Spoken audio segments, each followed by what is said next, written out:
Get exclusive offers on the Hardee's app.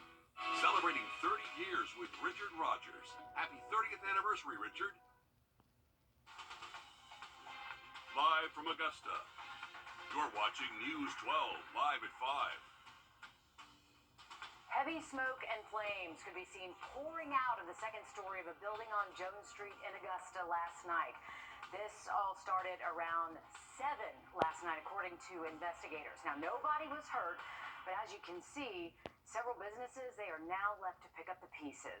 That includes a florist, a transportation company, and a photography business. Now, I talked with a witness who shared with those videos with us showing the flames shooting out of the second story of that building. You can see the end result there. But I also talked with the owner of that floral business that was right below where this fire happened. She says they have a good bit of water damage and smoke damage today, but they're able to work around those issues. Here's what she had to say when she showed up last night. When I first showed up, I was really nervous because I really didn't know what to expect. I didn't know what things were going to look like. I was really emotional. And coming up all new tonight on News 12 at 6 o'clock, how her business is pushing through to make sure her customers are taken care of this holiday season. Never a good time for a fire, but especially this time of year. It's Absolutely. tough. Switching gears to weather now. First Alert Chief Meteorologist Riley Hale is in the Weather Center. And Riley, not been a terrible day out there. It's actually been pretty warm. It almost feels like spring. Yeah, it feels great out there, guys. Definitely a beautiful weather day for us. We saw a lot of sunshine. Temperature seasonal for this time of year. Most of us at least saw the low 60s and currently in the upper 50s right now in Aiken. So now that we are getting close to sunset, we actually have a beautiful view of that here from our weather stem camera there in Aiken County. 57 there, west-southwest wind steady at around 7 miles an hour. Going to start getting a little bit breezier tomorrow, and it's also going to be getting a little bit cooler as well. That's going to be the trend over the next couple of days. Here's a look at our current temps. So 59 at Bushfield, 60 in Evans, your 62 up at the lake, and then 57 in Gibson, Sparta, and 62 right now in Washington there up in Wilkes County. Here's a look at what's happening. So high pressure is moving in behind the second front that pushes through tonight. This is going to bring us a windy Wednesday and also drop our temperatures over the next couple of afternoons. But for tonight, we actually do have mostly clear skies and a great opportunity to check out the International Space Station. This is going to be passing right over the CS race starting at 6:30, lasting for about 6 minutes, and that max height of 88 degrees puts it right above us. So great opportunity to check that out later tonight. We'll have much more of those cold temps on the way in just a bit, but let's get a quick update on your First Alert traffic. And now, First Alert traffic.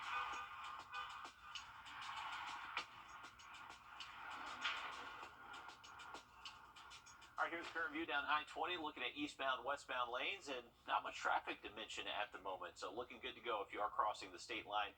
Clear skies overhead just outside of our building. Beautiful look at Columbia County here towards the golden hour, and we can see exit 190 Lewiston Road. Not overly packed at the moment, so it looks like you're okay there if you're getting off at 190. You can see a few high-level clouds moving in, but generally clear skies tonight. We'll have a look at those cold temps in just about 10 minutes. Thanks, Riley. An escaped inmate who triggered a statewide manhunt before being found weeks later right here in Augusta is pleading not guilty to escaping custody. 37-year-old Jennifer Barnwell was being held in Bibb County Detention Center after being convicted on drug distribution charges. On October 16th, authorities say he and 3 other inmates escaped the detention center through a damaged window and had a getaway driver waiting for them. Barnwell was later found in Augusta early last month. Now today, Barnwell pled not guilty to 1 count of escape from custody. He's in jail again, still awaiting sentencing on his drug distribution charges. He faces up to life in prison for those, as well as 5 years for the alleged escape. Last week, an abrupt end to a retrial that was just getting underway for a former Atlanta attorney. Claude Lee Tex McIver was convicted of murdering Diane McIver in 2018, but was put back on trial because of a split verdict. Now, this new trial was expected to last 3 weeks and was just getting underway, but jurors were unexpectedly dismissed today. The judge sided with the defense, who argued that jurors already decided the issue.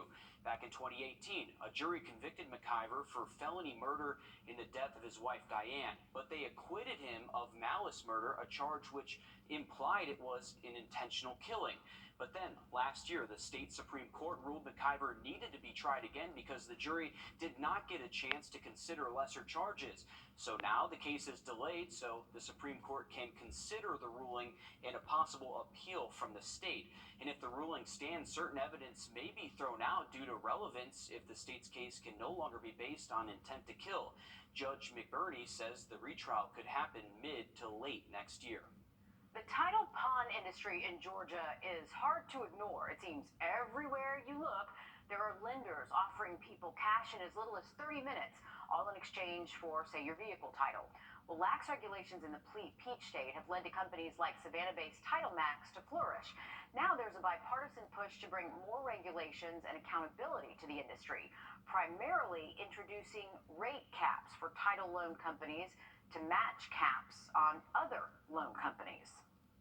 You know, there's no rate caps at all on the title pawn companies, so they can do 100%, 300%, whatever it may be. When other consumer lending companies can really are capped at around 60%. Now, right now, a bill to introduce these measures died during legislative's last session, but it is already showing signs of promise this session from both sides of the aisle. Experts predict that South Carolina's economy will keep growing next year, but cool off a bit compared to recent years. Our State House reporter Mary Green breaks down what this could mean for costs, wages, and of course, inflation.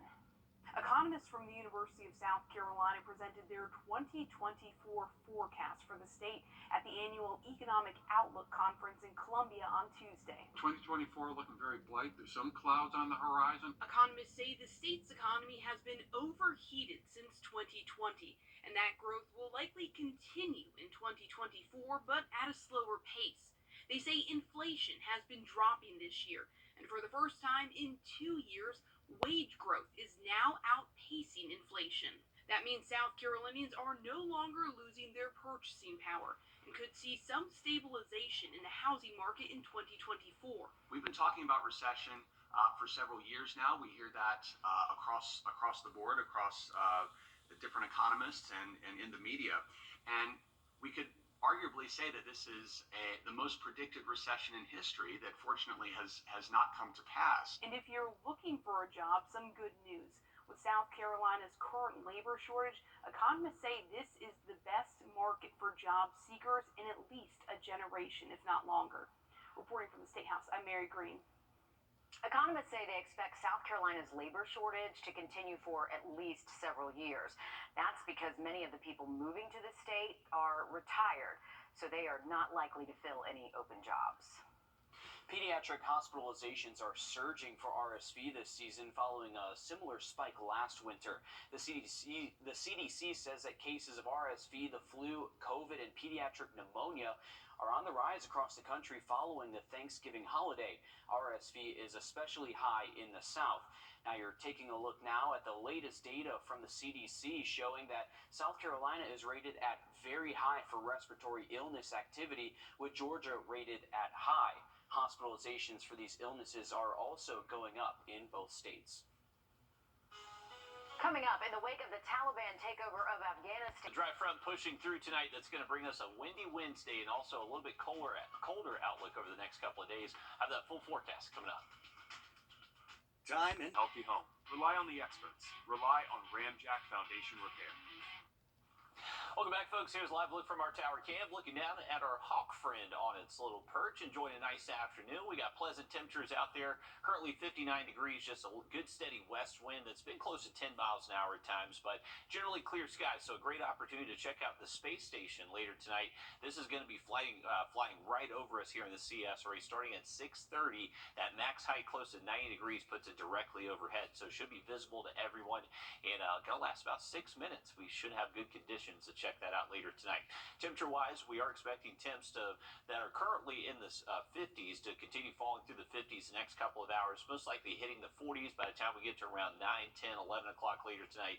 By daybreak tomorrow morning, we're expecting low temps to be near 40 degrees, so it's going to be another relatively chilly start to our Wednesday, especially when you factor in the wind. Wind's definitely going to be a factor tomorrow, staying pretty steady in the afternoon out of the northwest, anywhere from, say, 12, 15 miles an hour, gusting up to 20 at times. times, but generally sunny skies. Our high temperature is definitely going to feel a little bit cooler, though, most likely only topping out to the 50s. Here's a look at our projected wind gusts tomorrow. So starting in the morning, most likely not going to be too calm of a start to the day. Most likely seeing those gusts of close to 15 and then just picking up 20, maybe close to 25 in a few spots late into the day Wednesday before winds do calm back down again heading into Thursday. Now, Thursday and Friday morning, those appear to be our two coldest mornings in the 7-day forecast, down in the upper 20s right around sunrise Thursday, close to that freezing mark Friday, and then into the weekend, we're changing our wind direction, bringing in a little bit better cloud cover, and that's going to keep our overnight lows in the 40s and 50s. Now, high temperatures the next couple of afternoons will remain below average for us, most likely only upper 50s both Wednesday and Thursday. Once we see that trough start to lift off towards the north and move off towards the east, we're going to see a little bit better opportunity to get the 60s back by Friday afternoon, potentially close to 70 by Saturday, and you can see what's incoming for our Sunday. So ahead of this next incoming trough is when we're going to see the warm temps, and then the trough does show up on Sunday, and that's going to bring us the opportunity for some rainfall. So whenever your upper level jet stream pattern gets like this, ahead of the trough, you have wind speeding up out of the base of that, and that's what's causing just lift underneath that jet streak. So that's what's going to create cloud cover and maybe the opportunity for some rainfall. Right now it looks mostly dry on Saturday. Sunday is definitely looking like the better opportunity to see rain this weekend, and possibly maybe seeing up to around quarter, half inch if we do see some heavier downpours before it's all said and done with.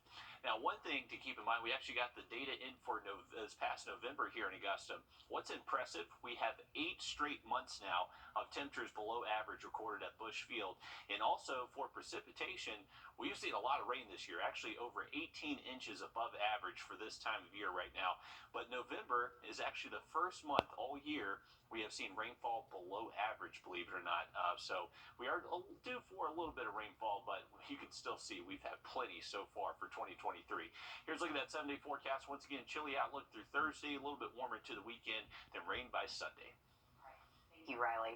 Here in America, it's easy to take our access to education for granted. But in Georgia, there is a group of refugee girls whose education And special girls. Still ahead, a group of South Carolina women reminding us that age is just a number.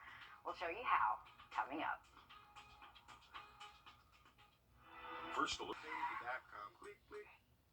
While beauty pageants are largely full of young women, a group of seniors in Myrtle Beach are showing that the love of pageantry, it never stops. Lauren Korn shows us how they're redefining beauty. Contestant number 1. Watch out, Miss World America. There's a newish pageant in town. This pageant gives us an opportunity to say, I'm not done yet. These beautiful ladies are part of Miss Senior World, a pageant designed for women in their 50s, 60s, and 70s. It is women supporting women and trying very hard to make a difference in the world. That was my official portrait. Teresa Sherrill is the first Miss Senior World 60s when the organization launched in 2021.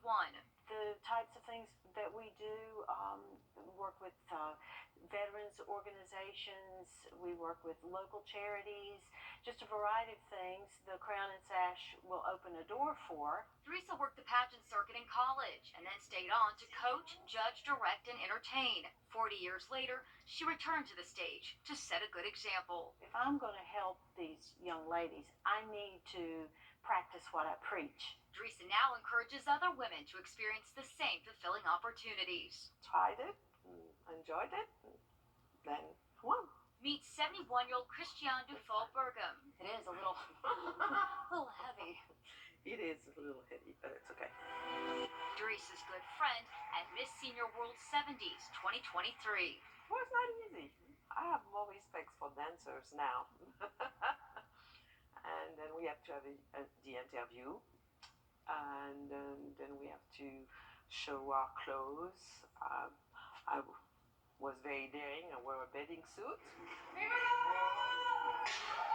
Christiane, who represented her native France, never competed in a pageant until now, and wowed the judges during the 2-day event, not only with her wisdom, but with her walk. I think it's a wonderful opportunity when encouraging anybody at any age to explore that world of pageantry.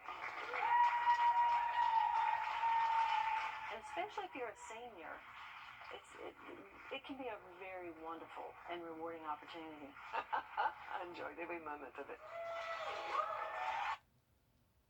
You can tell. I love that she's never done it before either. The Senior Miss World will participate in service projects and make appearances throughout her reign. Well, we all learned about the Boston Tea Party in history class, but did you know that the people of Charleston actually did it first? Well, South Carolina historians say that the Charleston Tea Party happened at least 2 weeks before the infamous Act of Defiance back in 1773. Over the weekend, Charlestonians reenacted the Charleston Tea Party, bringing attention to the important role South Carolina played in the revolutionary involvement. All the colonies were acting sort of organically in reaction to the Tea Act to protest, and this is really the precursor to the American Revolution. And soon after the Boston Tea Party, America did go to war for its independence. You learn something new every day. I did not know that. Did you? You're from Charleston. I did not know that, but I know why the palmetto tree is our state tree. Because of the Revolutionary War, it absorbed the cannonballs. Interesting. Yeah, they were like, I oh didn't no, know what that are we either. going to do? What are we going to do? We don't have anything to make forts with. Trees up. And it worked. It absorbed the cannonballs, cool. and it worked. So yeah, I knew that. So there's some news you can use, Riley. I didn't know that, but it makes sense. I mean, that's usually the only thing that lasts when a hurricane passes through is the palm trees. So pretty impressive there.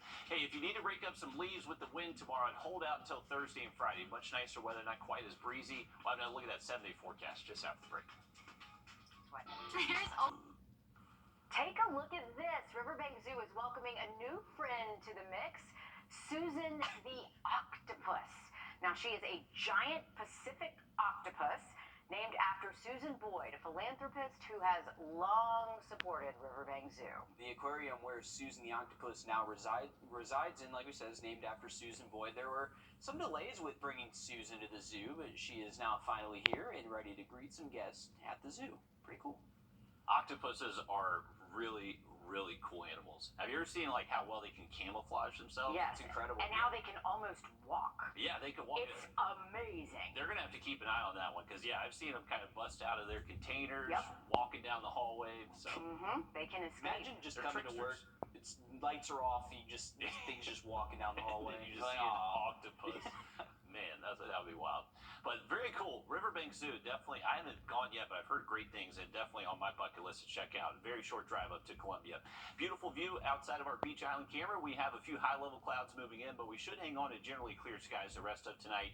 We do have a front that's going to push through tonight, though, so our current temperatures right now upper 50s. Those will be dropping close to 40 by daybreak tomorrow morning, and then throughout the day tomorrow, you're definitely going to notice it's going to be a little bit chilly out there. We're expecting highs to only reach the 50s over the next couple of afternoons. Going to be a little bit of a windy Wednesday for us, but winds calming down and temperatures warming up heading into the weekend. All right, thanks, Riley. Stick with us. We have more news, weather, and sports coming up after a short break as News 12 live at 5 continues.